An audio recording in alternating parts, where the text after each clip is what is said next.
ప్రత్యేకమైనటువంటి వందనాలు. వారి కొరకు ప్రార్థన చేద్దాం. వారి భర్త సువర్ణ రాజ్ గారు స్వదేశంలో పరిచయం చేస్తున్నారు. వారి పరిచయాల గురించి ప్రార్థన చేయడం తెలియజేస్తున్నారు. ఇలాంటి సమయంలో ప్రత్యేకమైనటువంటి సాక్ష్యము గత కొన్ని నెలలుగా వారు ఎదురు చూస్తున్నారు. ఎంతమంది సమక్షంలో ఒక శ్రేష్టమైనటువంటి సాక్ష్యాన్ని తెలియజేయాలని సహోదరులు ప్రియులు ప్రసాద్ గారిని ముందుకి ఆహ్వానిస్తూ ఉన్నాను. వారి శ్రేష్టమైనటువంటి సాక్ష్యాన్ని క్లుప్తంగా వారు తెలియజేస్తారు.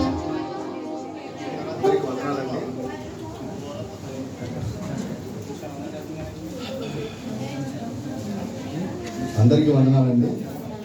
సాక్ష్యం చెప్పడానికి అవకాశం పాస్టర్ గారికి దేవత. అయితే మామూలుగా ఈ సాక్ష్యం అసలు నేను